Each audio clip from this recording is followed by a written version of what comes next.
Hello everyone, welcome to my channel. I'm Ratchet, and today we're going to be building my first high-end desktop computer, just because I figured I wanted to build a high-end desktop-based platform, just because I've never done it before, and I figured I'd make a video of it. Anyways, list of parts that we're going to be using today: the Gigabyte GA X79 UP4, 32 gigs of DDR3 1866, an i7 3820, an RX 580, 8 gig. It's a Sapphire Pulse model.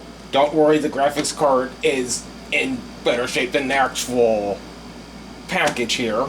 Power supply is the Corsair RM850X gold rated power supply, and the Hyper 212 Evo V2. And also, I don't have a hard drive yet as a second drive for games, but I do have this 1TB Zeta 3 Samsung 860 Evo.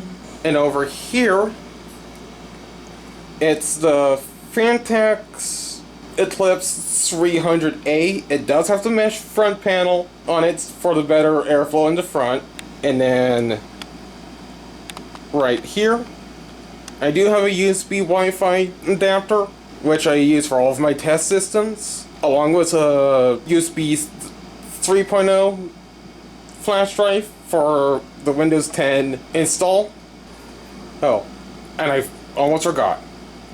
I need thermal paste. Alright, unpacking the cooler at the moment. I do struggle getting some of these things out. Go. This out. Alright, here we go. And there goes the warranty page. I will be taking this off just for installing the cooler, so that way this does not affect get in the way of installing when the RAM's in. Oh, it was upside down. Extra brackets for if I were to put a second fan on the 212 Evo, won't be needing that. Oh, power splitter for the fans. Okay, the mounting brackets. Let's see.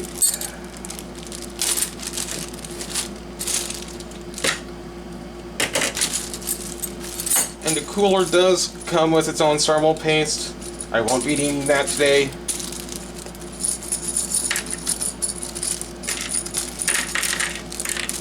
Oh, dropped one. Alright, let's see which one I need for LGA 2011. Oh, yeah, that's right. Better pull this off. Don't need this sticker getting in the way of cooling. That'll not be good for this processor. Actually, let me see here. Let's see. Oops. What was that? My mistake. Alright. Got that open. Finally. Okay, I need to use these and these spots right here in the corner, if I'm reading this correctly.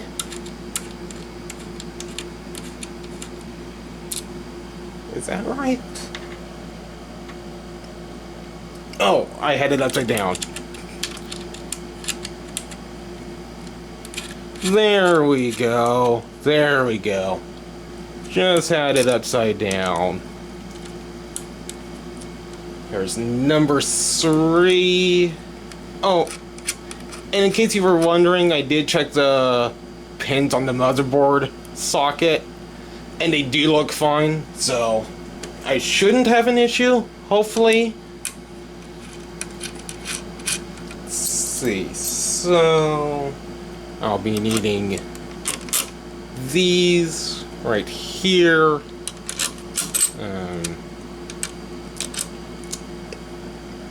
There we go. LGA. Okay, so just as I thought, I'll be needing these right here. These little itty bitty screws to go right here. Wait, hold on. 1 second. Before I do that, take this stuff. This has to come up like this.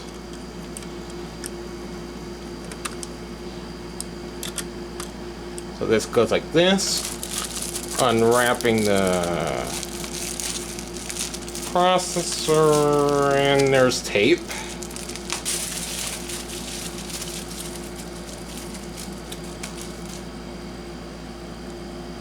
Alright, it's out and in one piece. So let's see. It goes like this. Okay.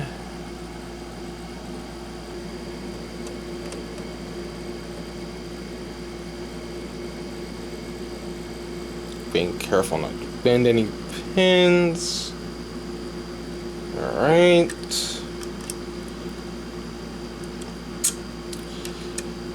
There we go. Right. Oh. Thought it was all the way down.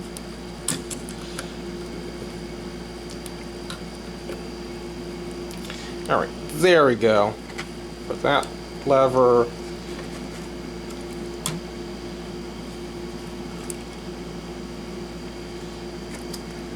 Alright. I think I will need to actually clean this processor off. A little bit of isopropyl shouldn't hurt. There we go. There's a little bit of thermal paste left from whoever had this last, which now that that's cleaned off, that shouldn't be an issue anymore. We'll make sure it's a little bit more cleaning though. Here we go. Just a little bit more isopropyl.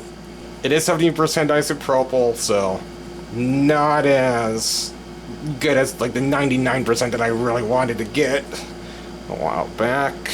But it's good enough, as I found, for what I need.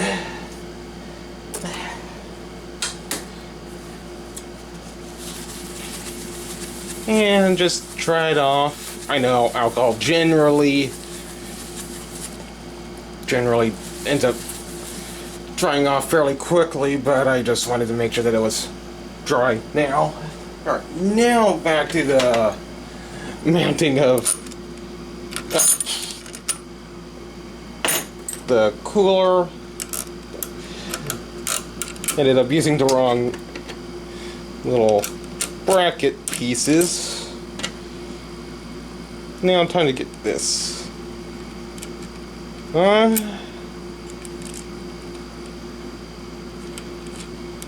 Get this on.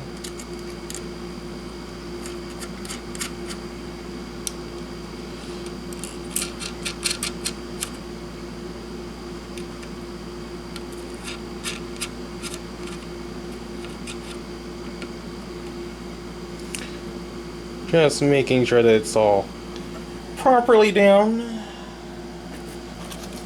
Now I think I'll pull out the thermal paste now, and generally pea size is what I've heard they like recommend on like JC Sense and like LTT, or at least like other tech reviewers like that.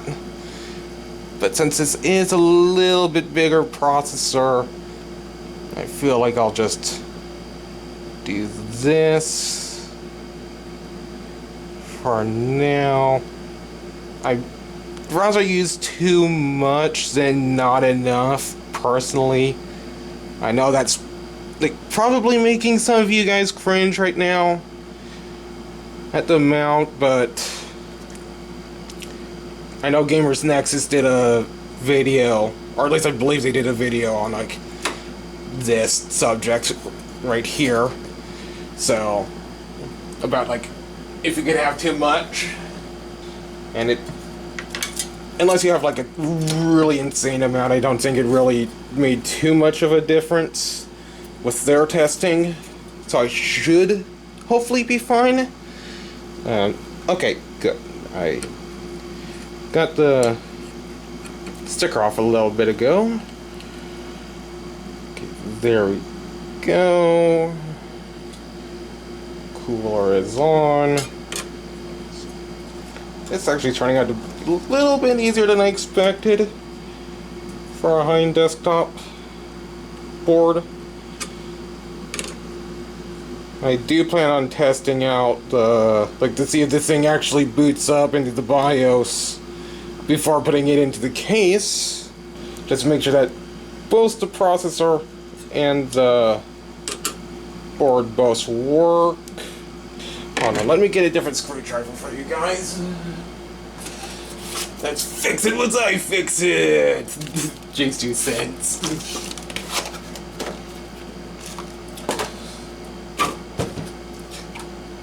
Alright.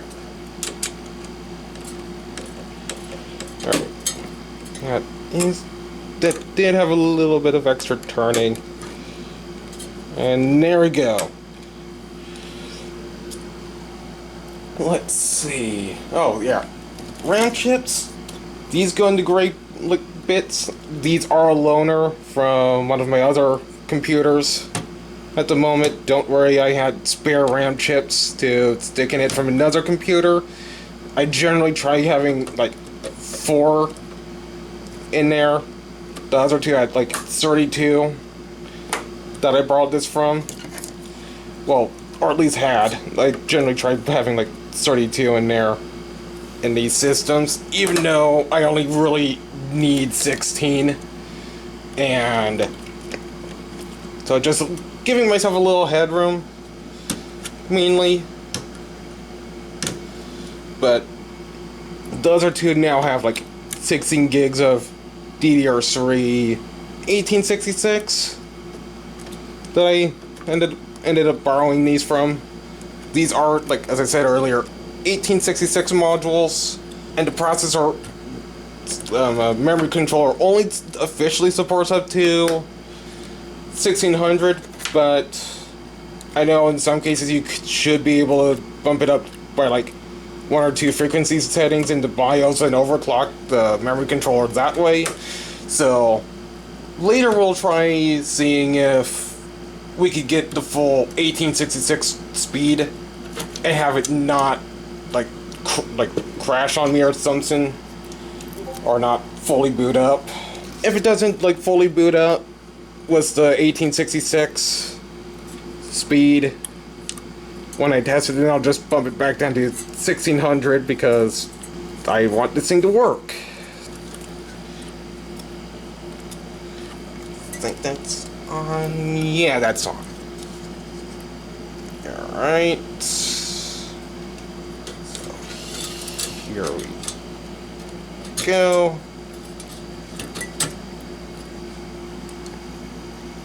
Honestly, I'm just gonna take this chip really quick so I have a little bit more clearance on this when actually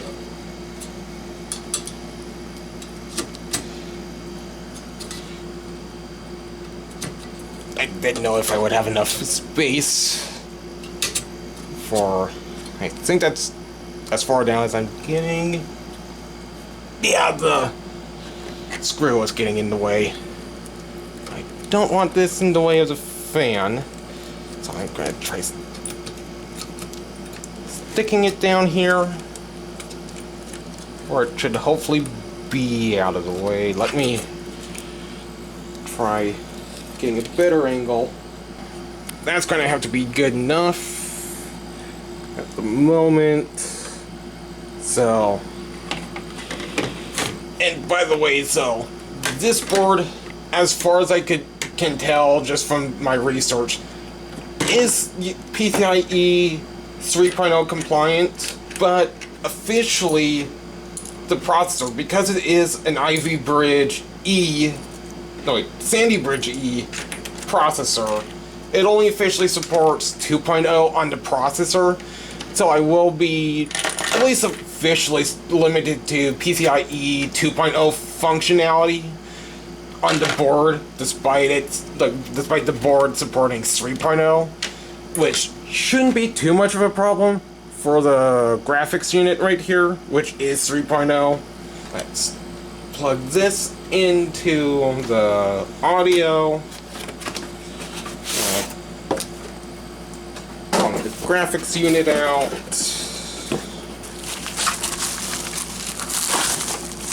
See, RX 580 in decently good enough shape, so that's good. Oh. And better. I really need to get a test bed, like a test bench, at some point, so that way I actually have a little bit better setup. And both fans do spin quite easily, so that's not a problem. Power supply is out. Here we go. As long as I don't pull a Linus, we're good. I will be using this cord that's already here that I usually end up using for my test systems at this spot. So plugging this in. Oh, it's upside down. Right here. Alright, there we go. CPU pin. Are you? Oh, there's a PCIe one and a CPU one that I'm going to be needing.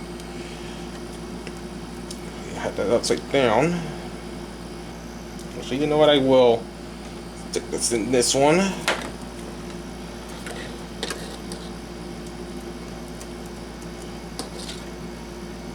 Oh wait, that's the wrong end. Haven't had to connect this side as a power supply in a while to cords. And actually, where's the other PCIe cord? I might need that for other I will need that for other graphics units for this system that I do plan on testing later. That will be follow-up videos later on. I will do hopefully at least one more later. Keep an eye out for that. For those who are following my YouTube channel, beta power. What's this? I have no idea. No, what this cord is actually is what I mean. Oh, wait, this is SATA power. Never mind, I thought this was data for a moment. I may as well just get a second one plugged into there, just in case I need it. Alright, so that's all plugged in.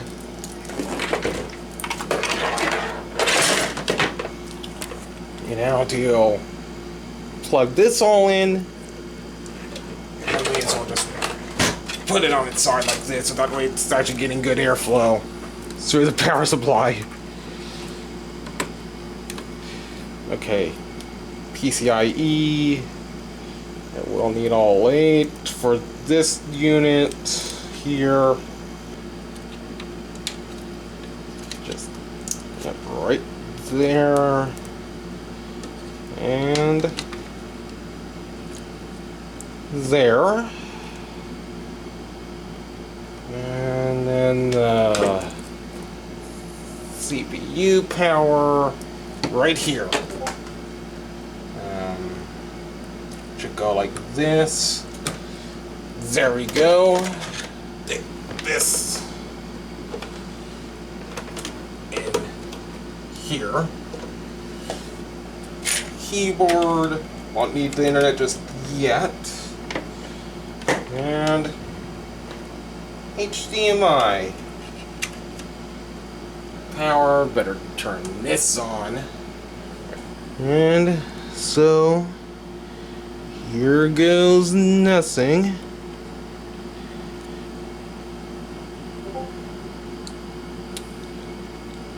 Okay. Yep. It's booting up, alright. Hello, Mr. Computer?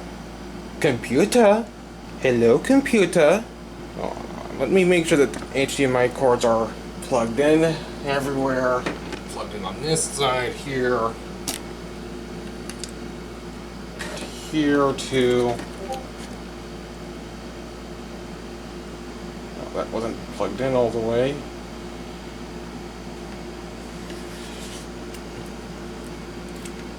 Okay, where's the reset button?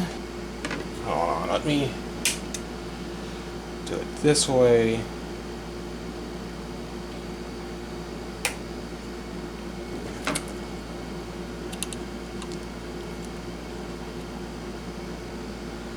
Alright, yes, the board does survive.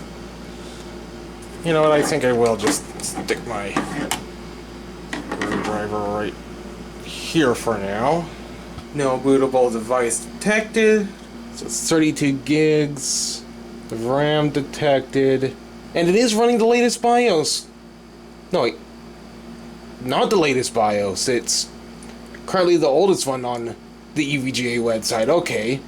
So I will need to update the BIOS. The most recent one is F7 for this particular board, and it's currently an F4, so I will need a BIOS update before upgrading to it, like an Ivy Bridge E processor, which is why I went with a Sandy Bridge one, or Sandy Bridge E, just to make sure that in case this happened, it wouldn't be an issue. Alright, now that I know this board and processor actually work just fine, save and exit, configuration, and so we'll be right back once the system's actually put back into the case. Alright, we are back on, and the system's fully put into the system, and good news, I am getting Windows all installed on the system. You know, I don't want to do this right now, but yeah, so far the system's working. Delete this. This used to be the games drive in one of my other computers before I swapped it out with another drive, so I could use it in this system as a boot SSD. Yes, I sometimes end up having my games installed on an SSD, but as I said, I kind of needed it for this. It is installing, so I'll get back to you guys when it's done installing. Alright, so I got Windows fully installed, updates taken care of, along with the graphics driver for the RX 580. At the moment, I do have the RAM speed set at 1866, and it is running stable. I have not tested any games or anything with this at 1866, but it should work just fine. CPU ID open, and it is showing you all the info right there, so yeah. Until I actually get a separate hard drive, as you can see, there's only the SSD, and let's see, removing the USB drive that I actually had the driver install on, only the SSD But yeah, like, as it's probably already said, I'll get the gaming taken care of, like gaming testing, once I get the hard drive. That'll definitely be an update video. There should be one after that with, like, hopefully an upgrade after that. So that's gonna be 2 videos, like, after this for the system. So yeah, I'll see you guys in the next one.